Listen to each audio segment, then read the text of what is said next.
बहुत दिनों बाद उसकी चेतना लौटी थी। वह कब से सोई हुई थी उसे याद नहीं। शरीर में हरकत होते ही उसने आसपास देखने की, खोलने की कोशिश की, लेकिन भारी दर्द के कारण वह अपनी पलकें भी नहीं खोल पाई। बहुत कोशिश करने पर भयंकर दर्द के साथ एक आंख खुली। उसने खुद को एक पिंजरेनुमा कवच के अंदर पाया। हाथ पैर हिलाने की कोशिश की, सभी तो ठीक चल रहा था सिवाय चेहरे की। अब चेहरे पर होते भयंकर दर्द ने उसकी चीख निकाल दी। उसकी चीख सुनते ही उसके पास बैठी उसकी माँ और नर्स तेजी से उसकी ओर ऐसे लपकी, मानो उसकी आवाज़ का उन्हें बहुत बेसब्री से इंतजार था। कैसी है अवनी? मम्मी की उत्तेजना और दर्द में डूबी आवाज़ को सुनकर वह समझ गई थी कि मम्मी उसकी एक आवाज़ सुनने के लिए कितनी आतुर थी। मम्मी मैं कहाँ हूँ? कराहते हुए बड़ी मुश्किल से उसके मुंह से अटक अटक कर शब्द निकले थे। बेटा अस्पताल में। मम्मी ने बड़ी मुश्किल से अपने आंसू रोकते हुए कहा। पानी, पानी पीना है मम्मी। सिर में उठती भयंकर पीड़ा और सूखकर पापड़ हो गए होठों के ऊपर वह मुश्किल जीभ फिराती अवनी को अनुभव हो रहा था कि वह मानो मरुस्थल में गर्म रेत के भीतर सिर में धंसी थी और सूरज अपनी सारी ऊष्मा एकत्रित कर उसे भस्म करने को प्रतिबद्ध था। पानी, हाँ बेटा, पानी मैं अभी देती हूँ। सुनते ही बदहवास माँ अस्पताल के उस कक्ष से बाहर नर्स से पूछने भागी कि पानी देना है या नहीं। माँ को तेज आवाज़ में कहते बाहर जाता देख उसने उठने की कोशिश की। शरीर ने कहानियों पर हाथों को टेकते उठने की थोड़ी हरकत की, पर शक्तिहीन हुआ उसका शरीर निस्तेज पलंग पर ही पड़ा रहा। वह यह सोचकर घबरा गई कि शायद अब उसके शरीर पर मस्तिष्क का नियंत्रण नहीं रहा था। उसने याद करने की कोशिश की, यहाँ आने से पहले आखिरी बार क्या हुआ था। सिवाय इसके उसे कुछ याद नहीं आया कि वह केमिस्ट्री लैब में बच्चों को प्रैक्टिकल डेमो दे रही थी कि तभी उसके हाथ में लिया फ्लास्क एकदम से धमाके के साथ उसके मुंह पर फट गया था। ऐसा क्या था उस फ्लास्क में? असहनीय चेहरे पर उठे दर्द ने उसकी सोचने की शक्ति को भी बहुत छीट कर दिया था। वह पुनः चेतना शून्य हुए जा रही थी कि तभी माँ की उसे पुकारती आवाज़ उसे बड़ी दूर से आती हुई सी प्रतीत हुई। ले बेटी पानी। अपने होठों पर ठंडी चम्मच के स्पर्श ने जैसे उसे तप्त रेत में चेतनाहीन होने से बचा लिया था। पानी को चाटती उसकी लपलपाती जीभ माँ की आंखों को पानी दे गई थी। एक आंख अभी भी पलकों के जबरदस्त चिपके होने से नहीं खुल पा रही थी, बस दूसरी आंख से ही उसे अपनी माँ की धुंधले दर्शन कर पा रही थी। शुरू से ही मेधावी रही अवनी ने जब केमिस्ट्री विषय में यूनिवर्सिटी टॉप करने के बाद करियर बनाते हुए सभी विकल्पों को दरकिनारा कर अपने स्वर्गवासी पिता को आदर्श मानते हुए उनकी तरह अध्यापन करने को अपने जीवन का उद्देश्य बनाना चाहा, तो एक हल्के विरोध के बाद उसकी माँ ने उसकी इच्छा पर अपनी स्वीकृति की मुहर भी लगा दी थी। कॉलेज से ही जो प्रेम बीज आकाश के रूप में उसके जीवन की बगिया में प्रवेश कर गया था, वह पढ़ाई पूरी करते करते घने वट वृक्ष का रूप धारण कर चुका था और उनके प्रेम की स्वीकृति दोनों परिवारों की हाँ के बाद हुई। उनकी सगाई से परिणति में बदली। उसके पीएचडी करते करते ही उसका चयन इंटर कॉलेज के केमिस्ट्री में के प्रवक्ता पद पर भी हो गया था। अब तक करियर में उसके साथ चलने वाला आकाश थोड़ा पिछड़ गया था और चयन को हुए इंटरव्यू में सफलता की मुहर लगाने में असफल सिद्ध हुआ था, लेकिन उसे अपनी असफलता अवनी की सफलता के समक्ष गौर लगी थी। वह अपनी अवनी की खुशी में ही बहुत खुश था। वह जब भी प्यार से कहते हुए अपनी बाहें फैलाता, तुम अवनी यानी धरा, मैं आकाश, तुम्हें अपनी आगोश में भरने को तैयार हूँ, खरगोश की मानिंद भागती हुई उसकी बाहों में समा जाती और जब वह प्यार से उसके चेहरे को अपनी हथेलियों में ले लेता तो उसे अपना चेहरा मौन सा पिघलता लगता। पिघला, हाँ पिघल ही तो रहा था उसका चेहरा। आज उसे लग रहा था मानो उसके चेहरे का मांस अपनी जगह छोड़कर पिघलता जा रहा था और उसकी उंगलियां स्वयं उस तप्त मांसपिंडों चेहरे से अलग करने को बेकरार थी। वह उन्हें नोचकर उस जलन से मुक्ति पाना चाहती थी। उसने जैसे ही अपना हाथ खींचना चाहा, हाथ में लगा ड्रिप सेट स्टैंड से अटका होने के कारण स्टैंड पर भरा कर गिर गया। ड्रिप सेट हाथ के कैनुला से अलग हो चुका था। वह चीख चीख कर रोना चाहती थी, पर चीखती हुई उसके चेहरे की मांसपेशियां उससे रोने का अधिकार भी छीन चुकी थी।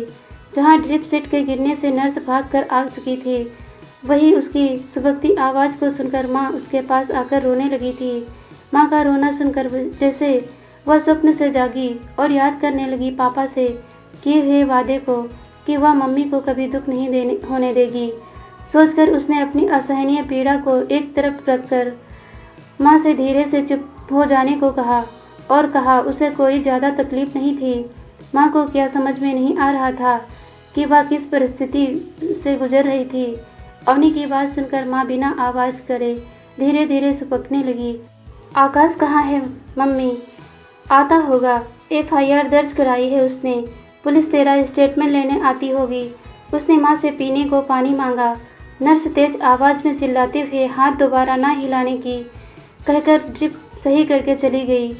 मम्मी धीरे धीरे उसके पैरों को सहला रही थी और वह एक बार फिर तप्त रेगिस्तान के बहते लावे में डूबकर उतर रही थी। आप बता सकती हैं कि आप उस समय क्या कर रही थी? एक तेज कड़क आवाज़ के साथ वह लावे से बाहर निकल आई थी। बेटा, सब इंस्पेक्टर साहब तुम्हारा स्टेटमेंट लेने आए हैं। सुनते ही एक बार फिर उसका मन बहुत तेज़ी से चीखने का हुआ। उसे पता था साथ में आकाश खड़ा होगा। वह आकाश से लिपट कर रोना चाहती थी। शायद उसके प्यार की बारिश उसके तप्त मांस पिंडों को कुछ देर शीतलता दे जाए। उसने अपना स्टेटमेंट दे दिया था। देने को कुछ खास था ही नहीं। वह रोज़ की तरह लेबोरेटरी में प्रैक्टिकल समझा रही थी। बहुत खुश थी। उस रोज़ थोड़ी देर पहले आकाश उसे अपनी हनीमून के लिए फाइनल की हुई लंदन ट्रिप के बारे में बताने जो आया था। फ्लास्क में साधारण सा मिक्स सॉल्यूशन था। वह एकदम से इतना एक्सप्लोसिव कैसे हो गया, यह बात बताने में वह असमर्थ थी। पुलिस ने अननोन के खिलाफ एक FIR दर्ज करते हुए अपनी औपचारिकता निभाई। पुलिस चली गई। उसे और आकाश को अकेला छोड़कर मम्मी भी बाहर चली गई। बस रह गया दोनों के बीच पसरा मौन और उसके दोनों हाथ पकड़े आकाश के हाथों का स्पर्श।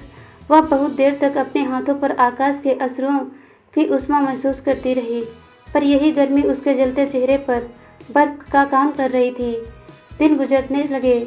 आकाश रोज आता, उसका मन बहलाने को उसे कहानियाँ पढ़कर सुनाता। अवनी का उपचार जारी था। डॉक्टर्स ने एक सर्जरी को बोला था। इस बीच एक दिन आकाश आया। उसकी आवाज़ से साफ लग रहा था कि आज वह परेशान था। उसका कहना था कहीं नौकरी नहीं मिल रही। मिलने की वजह से घर पर उसे मिलने वाले तानों की संख्या बढ़ती जा रही थी। कुछ उसके कहने का ढंग था कि अवनी आज कई दिनों बाद असहनीय दर्द में थी। हंस गई थी और हंसने का प्रयास करते ही उसके चेहरे की मांसपेशियां उससे एक बार फिर खुश होने का अधिकार छीन गईं। वह कराते हुए अटक अटक कर बोली, इधर तुम्हें काम न मिलने के ताने मिल रहे हैं, उधर मुझे मिली नौकरी अब व्यर्थ है। मुझे तो अब लगता ही नहीं कि मैं कभी भविष्य में दोबारा पढ़ाने योग्य भी हो पाऊंगी। काश ऐसा होता कि मेरी नौकरी तुम कर लेते। हाँ, इसमें हर्ज ही क्या है, मैं करूँ या तुम, बात तो एक ही है। उस समय बाहर से अंदर कक्ष में आते हुए अवनी की मम्मी यह सुनकर ठिठक गई, लेकिन उन्होंने उस समय कुछ नहीं कहा। करीब 6 महीने के अथक प्रयास के बाद एक बार हुए ऑपरेशन के बाद वह खतरे से तो बाहर आ गई थी, लेकिन उसका चेहरा बहुत विकृत हो गया था। जब उसके चेहरे से पट्टी हटाई गई तो वह एक आँख से ही मम्मी के चेहरे से के सारे भाव पड़ गई थी। उसकी एक आँख ने अपनी रोशनी को जो खो दी थी। एक आँख के सहारे जब छड़ी की सहायता से धीरे धीरे उठकर अस्पताल की उस कक्ष के वॉशरूम में अकेली पहली बार गई तो वहाँ लगे आईने में अपना भी विभत्स चेहरा देखकर बैठकर जोर जोर से रोने लगी।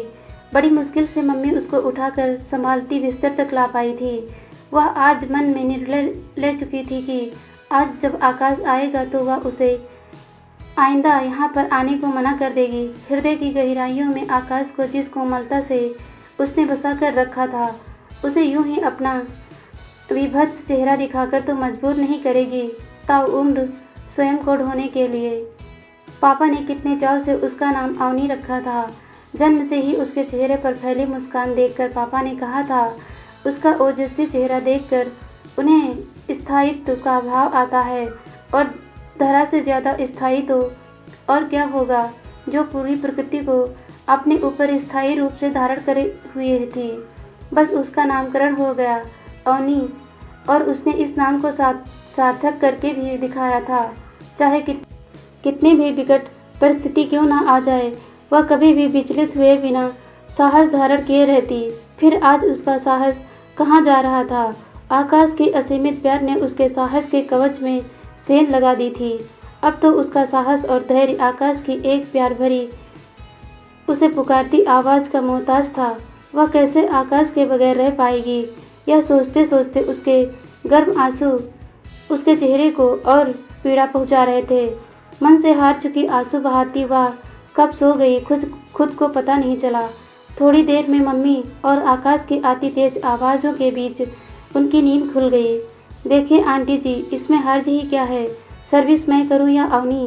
ध्यान तो उसका मुझे ही रखना है। आकाश के स्वर में आज अलग सी तलखी थी। अपनी बेटी का ध्यान रखने को मैं अभी हूँ, मम्मी की कपकपाती आवाज़ में उसे विचलित कर दिया था। पर वह अभी भी सोने का उपक्रम करते हुए ध्यान से दोनों का वार्तालाप सुन रही थी।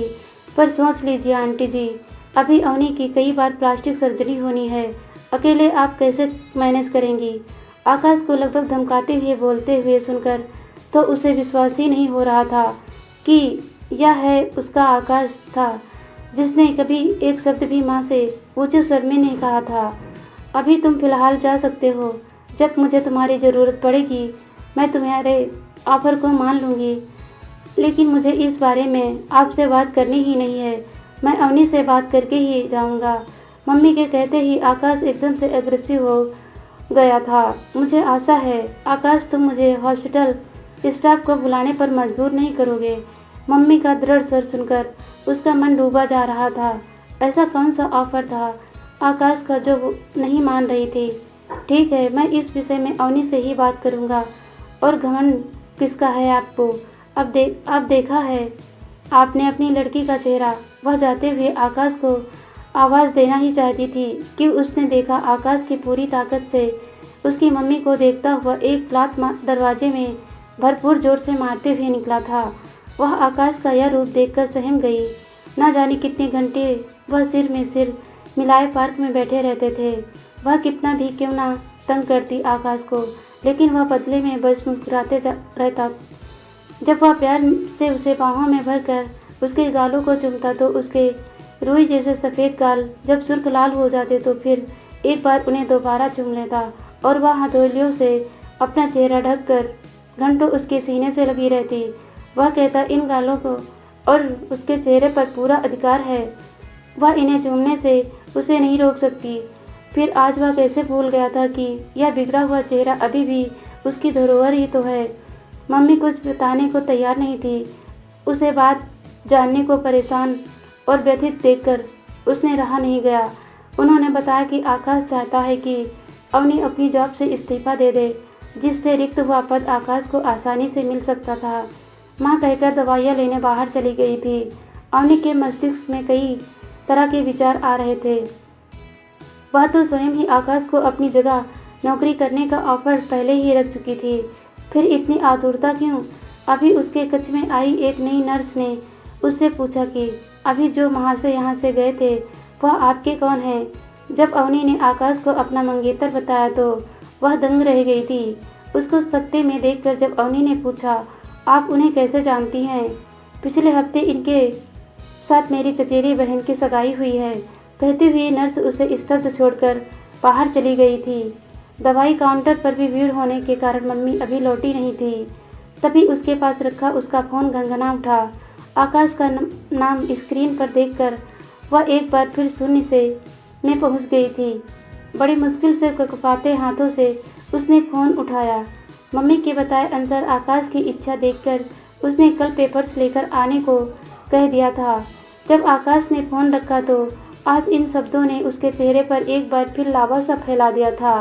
अगले दिन आकाश आया जब उसने नौकरी से इस्तीफा के पेपर्स अवनी के आगे करे और कहा अब वह आसानी से बिना किसी की तानों को सुने उसका इलाज करवा पाएगा। आज अवनी पहली बार महसूस कर रही थी कि आकाश उसके विकृत हुए चेहरे को कभी देखता ही नहीं था। वही बावरी हुई बस उसे निहारती रहती थी और वह तो बस इधर उधर देखकर समय बिताता था। आज भी जब वह कुछ इस प्रकार का ही कर रहा था तब अवनी बोल पड़ी, आकाश, जब नौकरी ही चाहिए थी तो पहले ही बता देते, मेरी ज़िंदगी बिगाड़ने की क्या ज़रूरत थी। सुनते ही आकाश सत्ते में आ गया था। यह तुम किस तरह की बातें कर रही हो? मैंने कब तुम्हारी ज़िंदगी बिगाड़ी है? मैंने तो तुम्हारे एक्सीडेंट होने के बाद से लगातार यहाँ आ रहा हूँ। एक्सीडेंट नहीं आकाश, प्लांट क्राइम। उस दिन तुम मुझे लंदन हनीमून की खबर देने नहीं आए थे, बल्कि मेरे फ्लास्क में एसिड का एक्सप्लोजिव मिक्स करने भी आए थे। मैंने तुम्हें लैब में फ्लास्क के पास कुछ मिलाते हुए भी देखा था, लेकिन तुम्हारे प्यार में अंधी मैं जो उस समय ना देख पाई थी, वह मुझे मेरी एक आँख ने आज दिखा दिया था। क्या बकवास कर रही हो? हकलाते हुए आकाश बोलने लगा। मैं बकवास नहीं कर रही। आकाश, आओ, मेरे चेहरे को चूमो। तुम्हारा ही तो अधिकार है इस पर। खूब फायदा उठाया आपने अधिकार का। बिस्तर से धीरे धीरे उठकर जब अवनी ने उसके हाथों को पकड़कर अपने चेहरे को उसके हाथ चेहरे के पास लाकर चूमने की कोशिश की तो आकाश ने उसे धक्का दे दिया। वह लड़खड़ा कर संभल गई। अब नहीं आओगे मेरे पास तो मेरा जीवन भर ध्यान कैसे रख पाओगे? आकाश की आंखों में घृणा साफ दिखाई दे रही थी। वह चीख उठा, दूर रहो मुझसे। जलते मांस की बदबू आती है तुमसे। महीनों से बर्दाश्त कर रहा हूँ तुम्हें। हाँ, मैंने ही एसिड मिलाया था तुम्हारे फ्लास्क में। स्त्री होकर तुम नौकरी करो और मैं नौकरी की तलाश में दर दर भटकूं। शादी के बाद क्या मुझे अपनी खिल्ली उड़वानी थी? कितना चाहा मैंने कि तुम इंटरव्यू ना दो, लेकिन तुम थी कि मेरे राह में रोड़ा बने हमेशा तैयार ही रही। मानता हूँ तुम मुझसे ज़्यादा योग्य थी और चुनी भी गई। बस तभी से मैंने सोच लिया यह नौकरी भी तुम्हारे पास नहीं रहने दूंगा और इसीलिए जला दिया मुझे, बस बिना यह सोचे कि मेरा क्या होगा। अपना चेहरा हथेलियों में लिए अवनी फूट फूट कर रो रही थी। कुछ नहीं होगा तेरे साथ मेरी बच्ची। तू सर्जरी के बाद फिर से अपना जीवन जिएगी। होगा तो अब इसके साथ जो भी होना है। अवनी ने नज़र उठाकर देखा। कक्ष के दरवाजे पर मम्मी, स्कूल की प्रिंसिपल और पुलिस को साथ लिए खड़ी थी। आकाश ने भागने की कोशिश की पर सिपाही ने उसे तुरंत दबोच लिया। हथकड़ियों में जकड़कर सिर झुकाए आकाश एक नज़र अवनी पर डालकर पुलिस के साथ चला गया। धरा सा धैर्य सहेज कर अवनी अपनी 3 सर्जरी के बाद आज पुनः स्कूल जा रही थी। एक आंख की रोशनी खो चुकी अवनी जब स्कार्फ से अपना चेहरा ढककर स्कूल पहुंची तो पूरे स्टाफ और विद्यार्थियों ने तालियों की गड़गड़ाहट के साथ उसका स्वागत किया और जब प्रिंसिपल मैडम ने उससे बिना डरे स्कार्फ उतार कर काम करने को कहा तो उसके उत्साहित कदम स्कार्फ को डस्टबिन में डालकर केमिस्ट्री का लेक्चर देने लैब की तरफ बढ़ रहे थे। अवनी ने अपने नाम को स्वयं सिद्ध कर दिया था। दोस्तों, कहानी अच्छी लगी तो लाइक, शेयर और सब्सक्राइब जरूर कीजिएगा।